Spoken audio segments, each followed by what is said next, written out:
Are there any issues that always just seem to pop up in the spring that people can easily prevent from happening? The gutters, that is probably our biggest spring item. Nobody wants to get out and clean out gutters in the wintertime for one. If you do have leaves in the gutters, they're going to be frozen in there. So could that be prevented from cleaning out the gutters in the fall? In the fall? Absolutely. Yeah.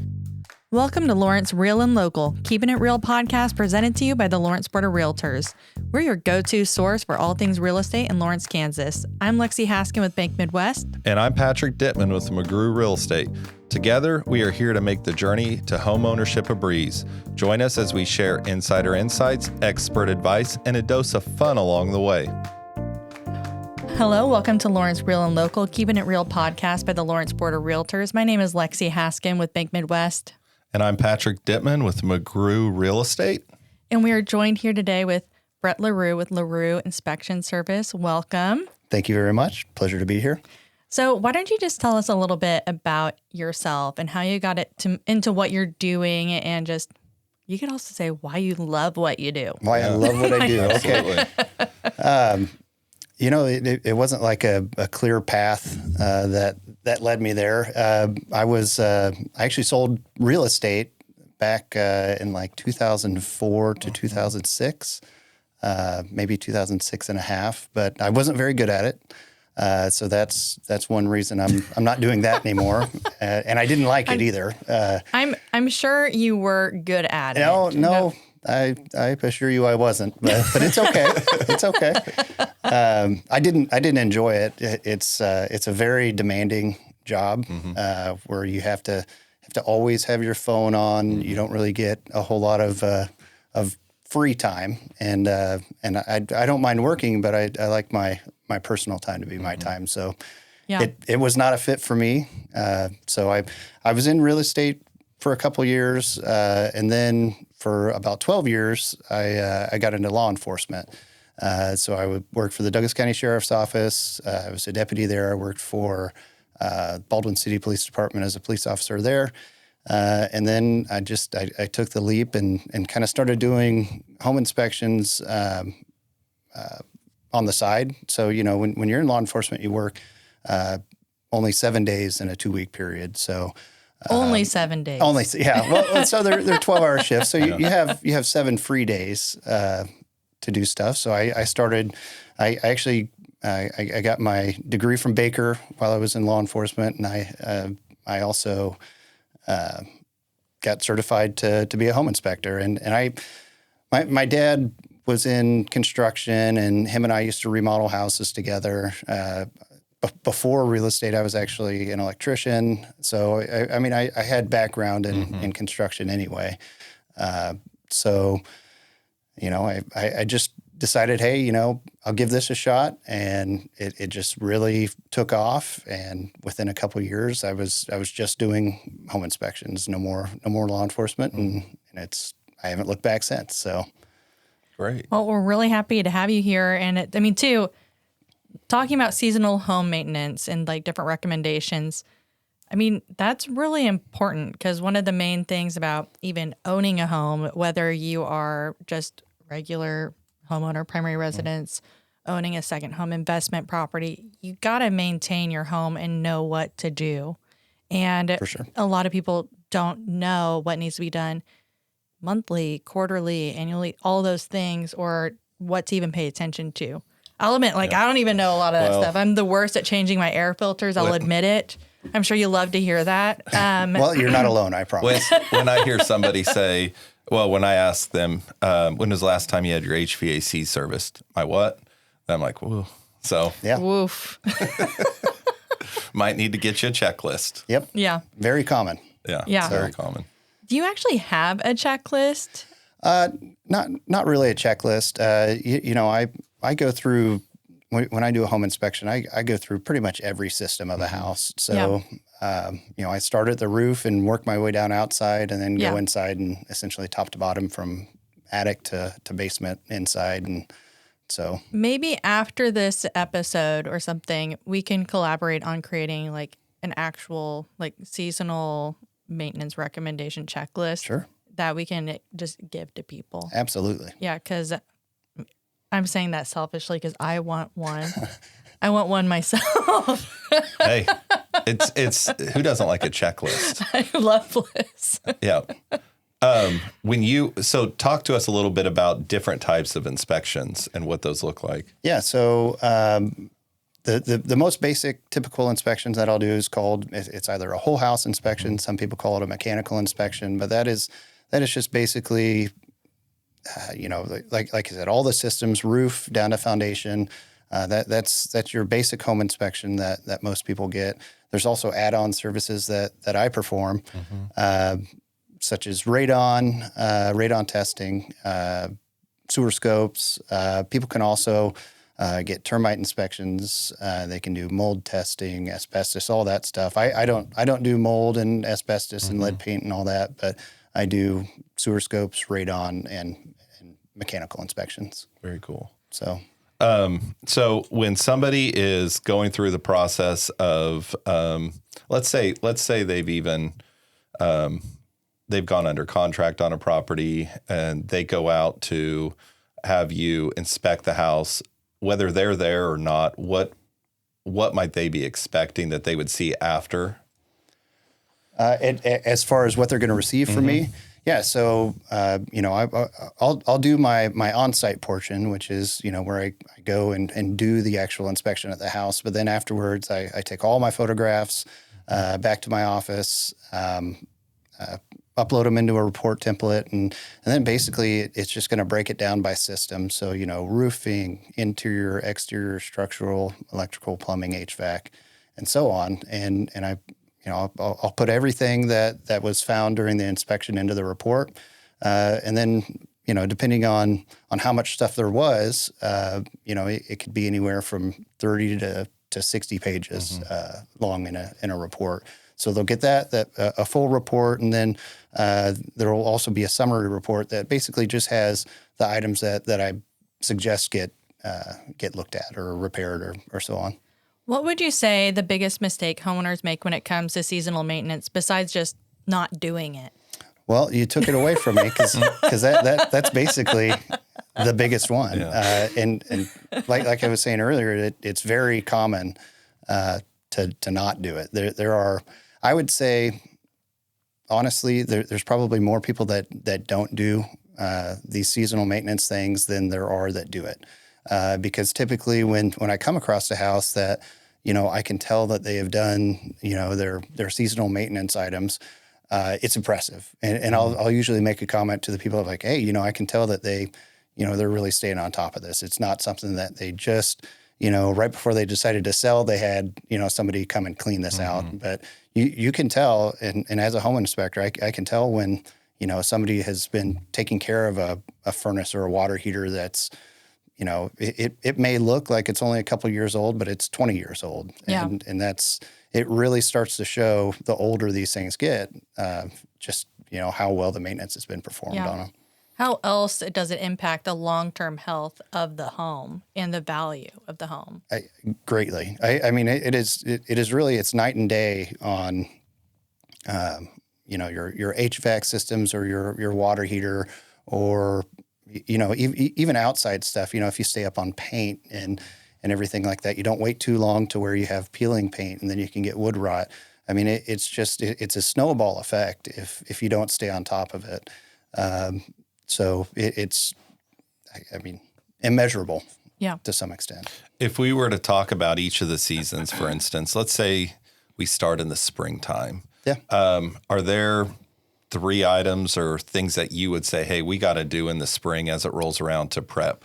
Yeah, I'd say one of the first things in spring is to probably check your gutters and make sure that they're not full of, leaves or debris or dead animals or whatever, because a lot of the precipitation we get in the wintertime, it's slow coming down. Whereas once we hop into spring, we're starting to get showers and, flash floods or what have you. And if your gutters aren't clean and flowing right, you're going to get water in your basement. You're going to get all sorts of issues. So I'd say gutters are a big thing, and kind of on that same level would be grading. So the slope of the land away from the house, We want to ensure that we have a good, positive grade of slope away from the house for proper drainage of water. And basically, a lot of these things, it kind of boils down to water's the house's worst enemy. We're constantly just trying to keep water out of our house that isn't supposed to be there. Or, with plumbing, we're trying to keep water in the pipes where it's supposed to go. Yeah. And so water, if you end up with a roof leak or a plumbing leak or something like that, it not only can create issues with, leaking and staining, but you also run into mold and mildew and stuff like that, it's just, water's our number one enemy. Yeah. So, yeah. So my spring, as I'm making my own checklist, is focus on water. And Focus on water. Focus on water. There we go. Yep. So are there any issues that always just seem to pop up in the spring and that people can easily prevent from happening? So the gutters, gutters. That is probably our biggest spring item. Nobody wants to get out and clean out gutters in the wintertime, for one. And then also, a lot of the times in the winter, the gutter, if you do have leaves in the gutters, they're going to be frozen in there. So could that be prevented from cleaning out the gutters in the fall? In the fall, Absolutely. Yeah. Or if you celebrate Christmas and you do Christmas lights, you can clean out the gutters while you're putting your lights up. There you go. Or taking them down. I like it. Or anytime you're up there. Or anytime you're on your roof. There. My dad was making fun of me one time because I got up on the roof with a leaf blower. Oh. And I was like, I'm going to do this really quick. My husband was not so happy about that because he's like, you're just spraying the gunk everywhere in our yard. I was like, yeah, just mow over it or something, like just to get rid of it. I was like, I got it out of the gutters. Now you deal with it. There you go. I like it. So now I'm not the one that cleans out the gutters. That's one way to get away from having to clean out gutters. Yeah. I thought it was creative. I'm not going to knock you for that. That's not a bad idea. So as long as you don't fall up over the edge, then you're okay. It's called a leaf blower. Yeah. So, I mean, they have leaf suckers now. Yeah. Where Really? it's like a vacuum thing. So maybe I could like reverse it and get a different one. Yeah, I think they also have these little things with a hook on them that you can attach to a garden hose or a pressure washer preferably, but and that'll spray them out. So Getting fancy. All these Getting good fancy. ideas to clean out the gutters for springtime or in the fall. It's important. Yeah. Let's jump into the summertime now. Is there anything that, as we get in the summer, I need to focus on to make sure that I'm protecting my home? Yeah. So it obviously keeping your air conditioner set at a reasonable level. Sometimes we'll run into. Let's define reasonable. So for that is that's definitely debatable. I was like, do you want to start a debate right now? Yeah. So yeah, reasonable as in keep it on. Under 80 is probably a good idea. I mean, 80 would kill me. We're more of a 68 degree family, but that's so cold. But yeah, somewhere in the 70s is reasonable. You see a lot of people will sometimes not turn on their air conditioner as often, and what an air conditioner does, not only does it cool your air, it also dehumidifies your air. So you want to keep a nice, non-humid environment inside your house because once again, you can run into mold and mildew and all sorts of stuff like that. So, keeping the AC at a reasonable setting, trimming trees is a big thing to do in the summer. We want to trim those trees back so that, in the fall, those leaves aren't getting into our gutters. So that's kind of some preventative for the gutter portion. Or the branches don't start falling during the storms and things like that. Exactly. Sometimes in the summer also, we'll run into a drought where we don't have rain for 4 weeks, 5 weeks, and it's 100 degrees out. And what you'll notice is if you walk next to your foundation, there can be, an inch or two gap between the ground and your foundation. And it seems kind of counterintuitive, but you want to keep it a little bit moist next to your foundation. So you actually at certain times of the year, it's recommended that you go and water your foundation is what they call it. So just making sure that that not too much, separation between the ground and the foundation exists is a good idea as well. So could that help too? Like, would grading help that if you actually were paying attention to your grading, that it wouldn't come as far away from your house? Possibly. In times of really long drought, though, it's unavoidable. You're probably going to have to water your foundation a couple times a year. So at least here in Kansas. That before. So that was just interesting. Somebody that wouldn't do that, and so it's drying out. What's the risk then? Yeah. So what can happen is when we get a big, huge downpour, you're getting loads of water just rushing down there, and you could end up flooding your basement because it's just accepting all of that water down there at once. So that can happen. You can also get more settling of your grade in that area, and it'll kind of settle uneven at times too. So it's just makes sense. Let's jump into the fall. What do we need to do in the fall here?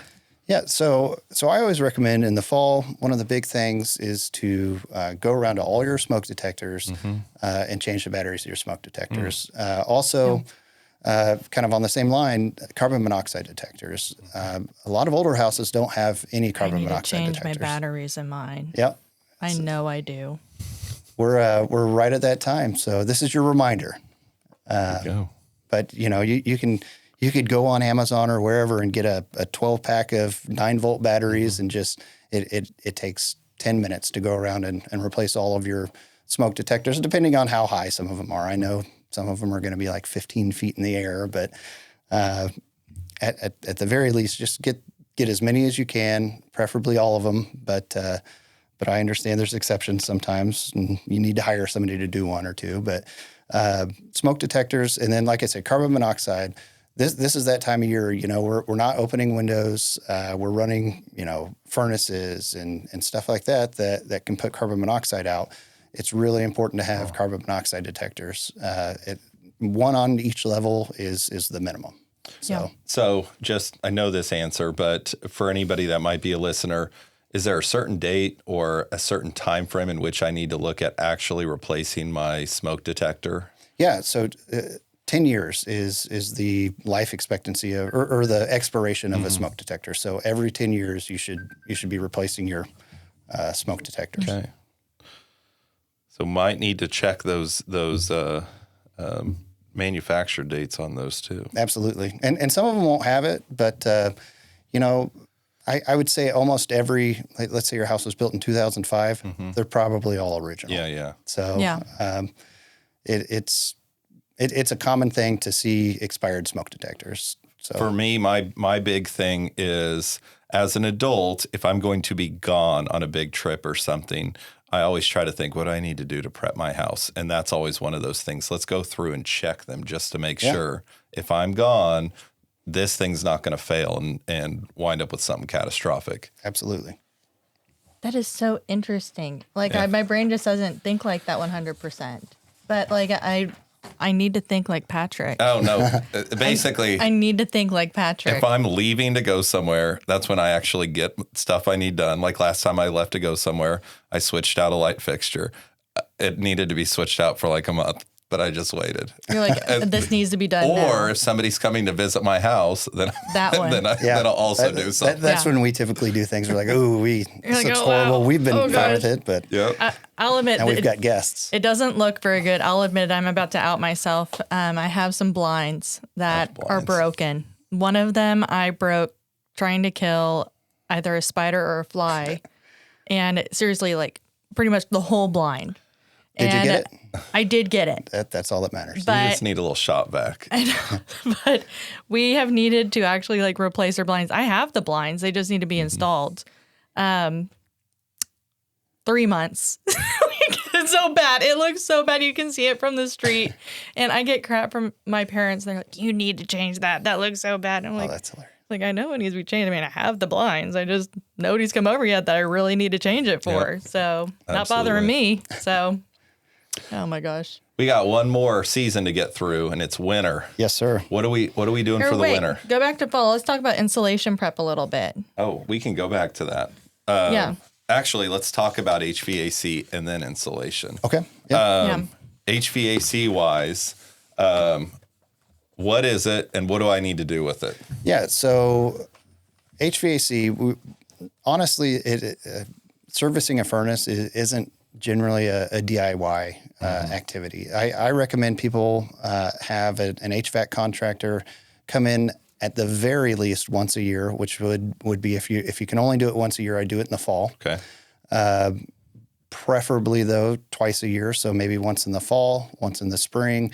That way, because in the fall we're going to kind of be getting our furnace ready to perform properly, and then in the spring we're going to be getting our air conditioner ready to perform properly. So, and then at these checks, not only do they'll typically clean and service them, but they also check them to make sure that in your furnace there's not cracked heat exchangers, which a cracked heat exchanger is one of those things that can lead to carbon monoxide poisoning. So we definitely want a professional taking a look at that and seeing if that's an issue. They'll typically also have carbon monoxide detectors that they can put around and see if they're getting any leakage. And then obviously if they can see something that is going bad and just hasn't gone bad yet, they can repair those at that time. So one of those things is like a flame sensor. So every time your furnace kicks on, it shoots a flame out and it has to heat up this thermocouple. And if that thermocouple stays hot, then the next phase kicks on and it ignites the furnace. If that thermocouple goes bad, so if it has carbon buildup or something like that on it, then your furnace isn't going to turn on. Yeah, I'm nodding my head because this just happened to me last year, and I learned all about the flame. Yep. So I'm like, I hear it trying to come on. I hear the click, but it's just not happening. I'm like, I'm freezing. Yep. So that's and typically what they'll do as part of the maintenance, they might just clean that flame sensor off a little bit, and just a little bit of cleaning once a year can probably extend the life of that thing significantly. So if you go 10 years without cleaning that thermocouple or that flame sensor, you're probably just going to have to replace it. Whereas if you maintained it, it can last for a very long time. Yeah. So and furnaces, and kind of why we say HVAC preparation is the most important in the fall is because in the summertime, if your AC fails or something like that, it's a pain and it stinks, but it's not going to drastically affect anything. Yeah. However, if it's 0 degrees out, which seems to be the only time that your furnace goes out is when it's Christmas morning and it's 0, then very quickly we can run into serious problems with pipes freezing or stuff like that. So very important to have somebody come check things out, every fall at the very least. I'll let you ask the next one, but do you have tips to help people remember to switch their filters? So that you might be asking the wrong guy on this because Brett's like, I don't change my filters either. I do. The only reason I do is because I have a Nest thermostat. Oh, okay. So when it needs to be changed, I walk past my thermostat in the hall and a big orange reminder comes up on the wall and I'm like, oh, okay, I got to go down and replace it. If it weren't for that, I would have a very hard time remembering. Oh my God. So everybody needs to buy a Nest thermostat. Yeah. We are not sponsored by Nest, but just apparently that is our biggest Nest, hit. if you're interested. There you go. If you're interested, we will accept your sponsorship. I've heard of people buying like in a 4-pack and riding like January, like every 4 months or 3 months. The problem is you still got to remember. Yeah, it. exactly. I buy 12 at a time. Okay. From Amazon. Once again, wherever you want to buy them. I'm not sponsored by Amazon either. Yeah, he's not endorsing them or anything. But you could be because you use them. But we will hold you to it. Yeah. So I buy a whole bunch also and keep them right next to my furnace. And then when that little reminder pops up, I'm like, oh, okay. And it's just real quick. You go down and swap them out. And once you're down to 3 or 4, go order another dozen and go from there. So that's how I remember. a great thing is that just about everybody has smartphones though. So you can set reminders or, on your smartphone every 3 months or whatever to change them. And the frequency on changing your filters also is, it's kind of subjective to whatever type of filter you have. Some filters, the really big, thick ones, they're 6-month filters. And, you've got the really cheap ones that are more like 30-day filters. So it's dependent upon your type of filter as well. So I am going to ask questions about insulation, but I just had another question just kind of pop into my head. Would you consider like yard maintenance and things like that also to be a part of home maintenance? So for example, getting like lawn treatments done to help with like insects, things like that, so then they don't maybe get into the house or start doing damage or things like that. Would you consider that to also be home maintenance? So I don't really do much evaluation of lawn maintenance or anything like that, with the exception of I always want trees to not be overhanging your roof and those be trimmed back. Also, any vegetation, so bushes or shrubs be trimmed at least 12 inches away from the house to allow for good airflow. We also want to make sure that we don't have any grading that is in contact with wood siding, because that's going to allow termites and wood-destroying insects to get into the house, as well as, it could just rot your siding out. But as far as bug treatments and stuff like that, I really kind of, I don't necessarily have an opinion on it. Yeah. I know there's different schools of thought on that too. There's some folks who are kind of very pro having, nature and everything, and don't want chemicals or anything on their lawn. And I support that. And I also support the guys who want to have a perfectly green lawn and all that. So I personally have my house sprayed for spiders and stuff like that. I don't do spiders. So I don't like spiders at all. So I do have it sprayed for that. But yeah, it can be. It's kind of, there's not really a right answer. I don't think for that.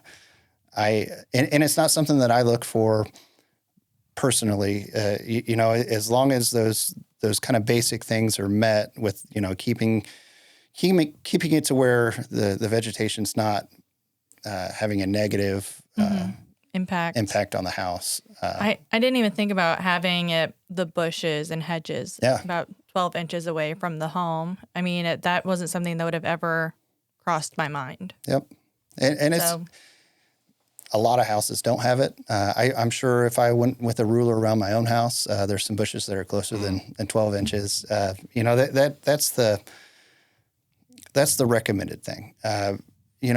Really the important thing is to, if it's 5 inches, I mean, reasonably, that's okay. And I probably, if I'm doing a home inspection and somebody's bushes are 5 or 8 inches away from the house, but they're trimmed up, like, that's fine. I'm probably not going to say anything about that. However, if they're in contact with the house and everything, then it's the recommendation is, hey, they should be trimmed 12 inches. So yeah. So then also, and that could be something that they could do during the summertime as well when they're doing their gardening and everything like that. So going back another season, but back to fall. When it comes to insulation prep, what would you say is the best thing for people to do in the house, like where they should focus on insulating? Yeah, so this is going to be one of those things that can be very dependent on the age of your home. So if you're living in a 100-year-old home that has single pane windows and is pretty drafty, then you're going to be doing some additional things. You might be sealing up some windows. You might be adding different strips of weather sealant and everything like that in the wintertime. But if you live in a brand new home that's had blower door testing and is top of the line energy efficient, then you're probably not going to have to do much at all in regards to that. One thing you definitely want to make sure, no matter what age your home is that you do have some sort of insulation. So if you need to check your attic, the minimum recommended amount of insulation in an attic is going to be at least 12 inches of blown-in insulation, which would be an R38. And that's the minimum. More is better. I think there's a certain level where, your cost benefit starts to go away. So, if you put 10 feet in, it's probably not, you're not going to get that energy savings out of that. But checking your insulation to make sure that you have some. Also, if you're in the attic, you can make sure that no animals have decided to make a home in there because that's something we run across. And if they have, typically they'll move insulation away, and there will be spots where there's no insulation and spots where there's a lot of insulation. So we want to check that, and Sweet. Okay, winter now. What do I need to be doing in the winter as the temperatures drop? Yeah. The number one thing, get your hoses off of your outside spigots. I actually removed one just this morning at an inspection, and the spigot that I removed it from, when I turned it on, it nothing came out. So that's good. It's probably frozen inside there. Oh, that's what you mean. Yeah, oh. yeah. That's not good. Yeah. Never mind. Patrick's like, that's awesome. That means it wasn't leaking. Yeah, I thought, that's not leaking. That's not doing anything. Got away with it. Yeah. No, I don't think they did. Getting those hoses off, very, very important. Multiple times a year, I see people that have left hoses on that cause big time leaks, and that's a huge one, and it's an easy one, but it's also an easy one to forget. It just make a lap around the house, make sure all your hoses are off. Number one. Would you also include like garage hoses in that? Yeah, for sure. Yep. Just doing clarifying because it can get pretty cold in the garage too. Also, and this is going to be kind of specific to a certain style of foundation, but if you have a crawl space, and if you have vents on your crawl space, because in the summertime you want good ventilation in your crawl space, but in the wintertime you do not. You want to go in, you want to close any vents. If they don't have, an open-close feature, then you want to cover them with, some sort of, a foam cover or something like that to keep that cold air from rushing in. Because a lot of the time, if you have a crawl space, you have plumbing pipes going in through your crawl space, and when it gets down, once or twice a year we get that negative 13-degree day or two, and it's so many times during those days the crawl space houses are the first to suffer, and they'll get burst pipes and all sorts of stuff. So. Okay, so you talked about HVAC. Probably don't need to DIY it yourself. Yeah. Do you feel like there are some things that most homeowners, if they just have a little bit of knowledge, could DIY? Yeah.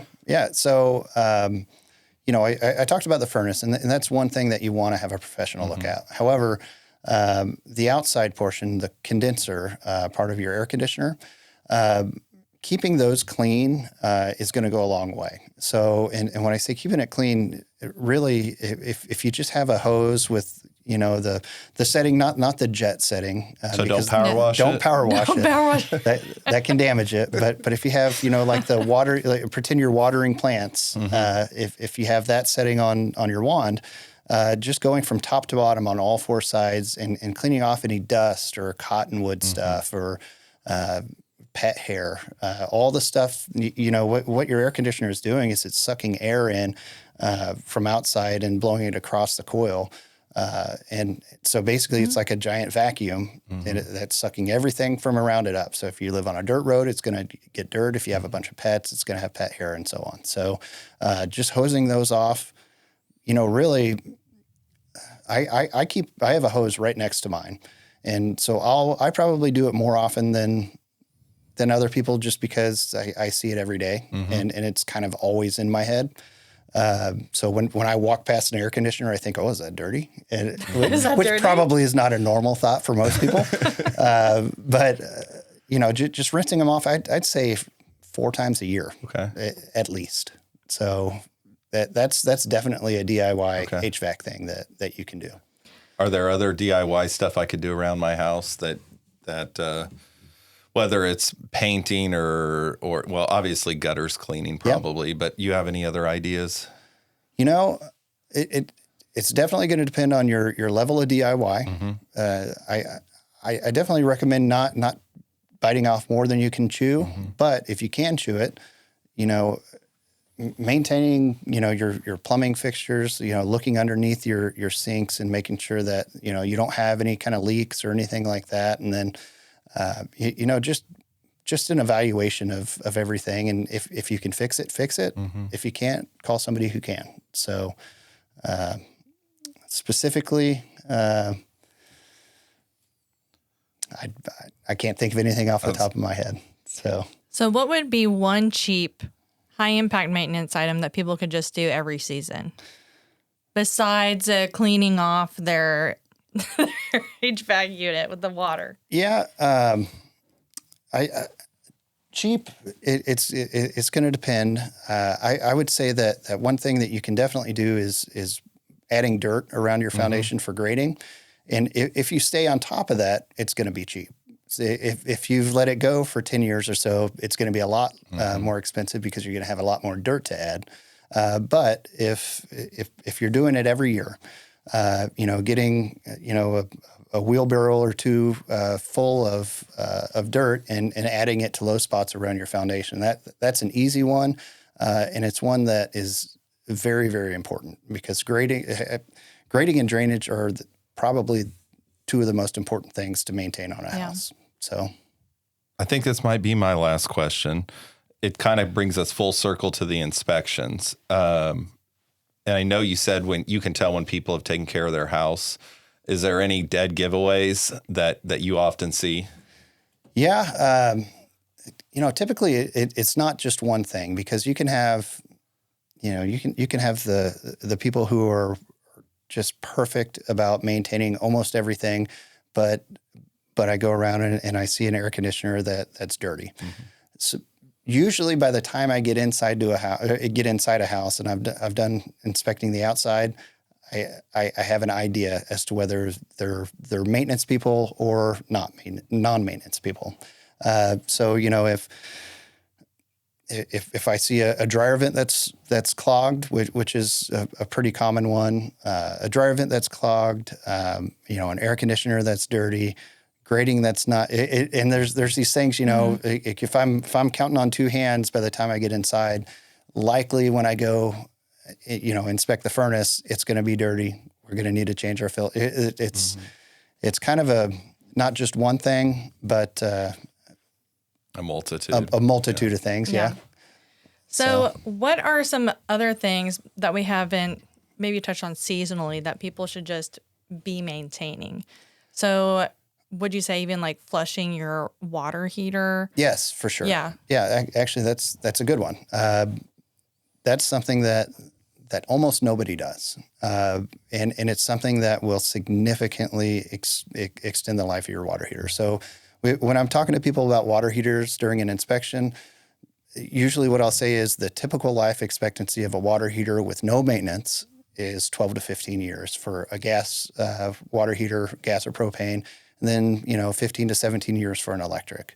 The reason I say with no maintenance is because that's the average water heater. Almost nobody maintains water heaters. So to maintain a water heater, you need to flush it once a year at least. I like to do it when I flush my water heater out. I actually clean out my sump pit with the hot water. So I run the hose over to my sump pit and just kind of hose that off, and it works really well to make I have one of the cleanest looking sump pits that you could see because that's just what I do with that water. Then I don't feel like I'm wasting it. Yeah. So doing that, and then actually what you can do is every about 6 years, you can replace what's called an anode rod, which is just basically a sacrificial piece of metal that screws down into your water heater that it rusts so your tank doesn't rust. Just kind of forewarning on that, they can be difficult to replace sometimes. Sometimes the anode is seized in there. Changing the anode rod is probably a plumber job, but flushing a water heater, watch a YouTube video on it. Just about anybody can do it. So, yeah. Love YouTube. Love YouTube. Absolutely. So, and then also you brought up cleaning the dryer vents and making sure that those are clean. Are there any other things that people should be maintaining that you can think of that would just be easy to think of? Yeah, on that same line of the dryer vents, something I see a lot of are where your bathroom vent fans come, exit the house. They have little louvers that open when you turn the bathroom vent fans on. Well, wasps like to build nests up inside there. And when the wasp nest is there, it prevents that louver from opening. So one thing you can do is you can walk around and check the vents and see if there's any wasp nests that are, obstructing it. So, yeah, good idea. Yeah, we're dealing with wasps right now. They built a nest in the nursery wall. Ooh. Hundreds of them. Ooh. Oh, man. Little yellow jackets. So we sealed up the wall completely, and now that we've had the first couple freezes, we're about to open the wall to remove the nest because they should all be dead now because we sealed it 2 months ago. But that was scary. that sounds scary. I'll keep you updated on how it goes. Pictures too. Yeah. I can show you a picture of what it looked like when we were initially finding them. But I was like, our baby can't be in here. She can't be in this nursery. It's dangerous. And then I called in the big guns. I called my dad. And then he told me to call David Rubison. Yeah, David's who I use. Yeah. Yeah. But he was like, just seal up the wall. I'm like, I am trying to seal up the wall. But she can't be in here. What if they get out? They'll kill her. The mom mind. You know what? I might have that reaction too. And what if they get out? They're going to be going nuts. Yeah. But they've been sealed in there. David She's knew been what to do. fine. Oh yeah. So he's been helping me with a couple other things. I had mice in my ceiling too. Yeah. I felt like I was going crazy. I'm like, the scratching is back. And he's like, okay, Lexie, just go. Well, the mice is something lots of people deal with. I heard yeah. they can get through like a dime or a nickel or something like that. You'd be surprised. I mean, there's almost no house out there that doesn't have a mouse somewhere in it. Up in the attic or the attic's a very common spot. So yeah, likely you probably all have mice. I'm sure I do. I mean, I'm not afraid of mice. I hate the scratching noises. Yeah. Like I can't, I know they're like in there. I'm like, you can like stay in the garage or something. Like you can stay out there, stay out of my ceiling. Yeah. I don't want to hear you like scurrying around. You get a cat. I could get a And cat. if they come out, then you got it.